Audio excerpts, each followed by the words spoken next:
I'm Jeff Schwartz. This is our July 2019 update. I just got back from driving the 73 Camaro with 800 horsepower. Let me show it to you. This is the 73 Camaro I was telling you about, and all of our G-Machine chassis share the same suspension components, so they drive pretty similar. However, some of these cars are shorter and longer, and in the case of Camaros, they have a 108-inch wheelbase, which is shorter than most of the other Chevelles and so forth.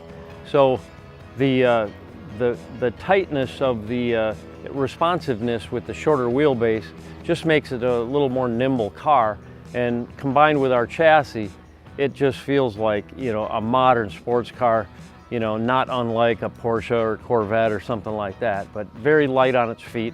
And when you get a combination like this with that solid handling, very stable, and then couple it with a supercharged LS engine or LT engine, this one in the case makes 800 horsepower at the crank on E85. It's just an incredible ride. You can break the tires loose at 50 miles an hour in third gear by just nudging it. So it digs and goes if you drive it right, and you know, I love these second gen F-bodies. Probably my favorite GM car of all time. This is the 62 Nova SS convertible that we're building. This will be getting an LT4 engine, and we just got it back from dipping. It was a California car, so it was you know, very solid. On California cars, there is no rust from the bottom upward like they are on Midwest cars with salt spray getting underneath the car. In this case, the rust was kind of from the top down. So this flange here along the back was pretty much gone. So we've you know, remanufactured that and welded some new pieces in there.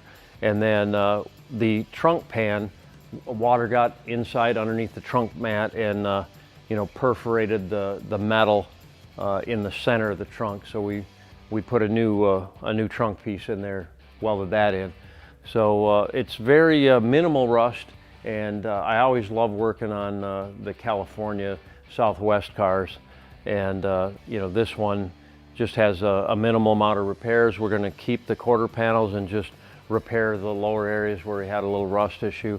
And it's moving right along, and pretty happy with the progress so far. What's that back there? I can't talk to you about that yet. So we got the chassis back from powder coating for this 83 Hurst Olds, and we'll be installing that shortly, along with the engine with the batten heads and the headers and steering column. Then it'll go back to the customer, and he's going to finish building the car himself.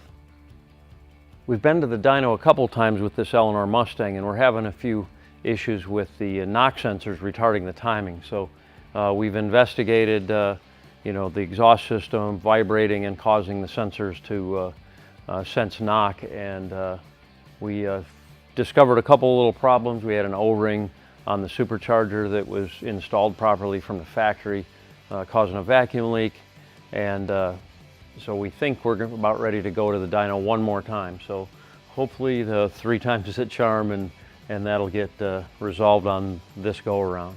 This is the next car that'll be getting the full custom leather interior. So we're pretty much wrapped up with it, other than the final tuning and that.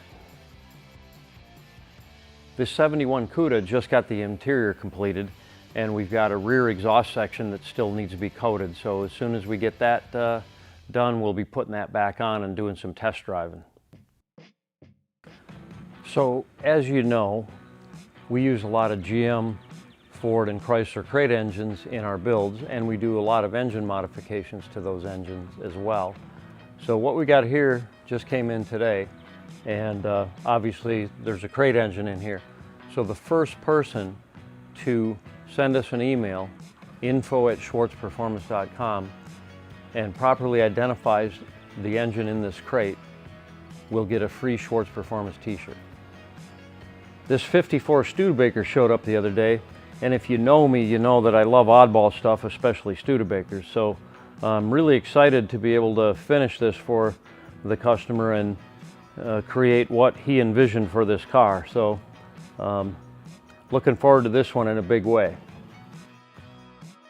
We're continuing to do rust repair around the windows and fitting of body panels on this 47 Hudson.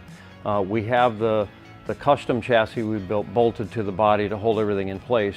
And we've got a cardboard mock-up of a fuel tank here, which will be getting ordered real soon.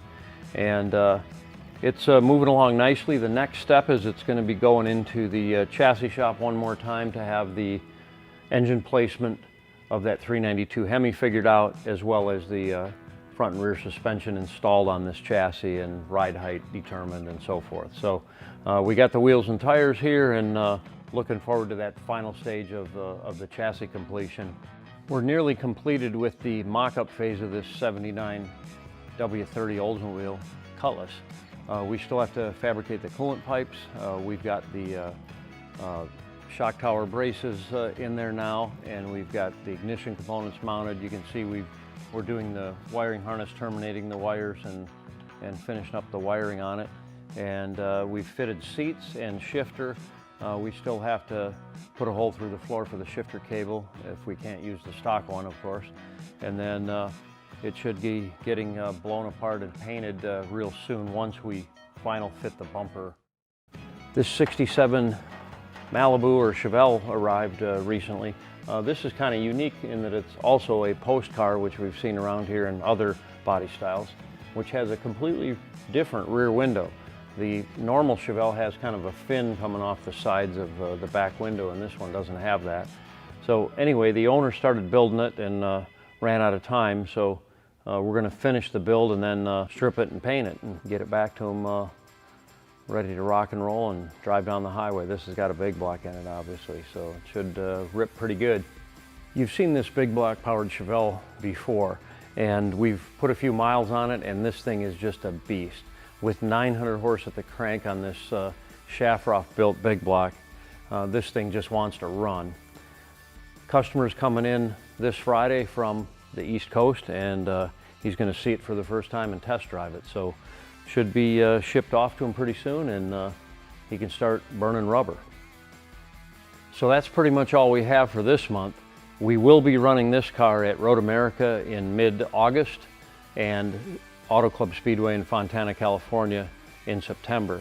Go to driveusca.com for the schedule, and don't forget to check out all these events are televised on Motor Trend channel on television. So that's all for this month. Be sure to like us and follow us.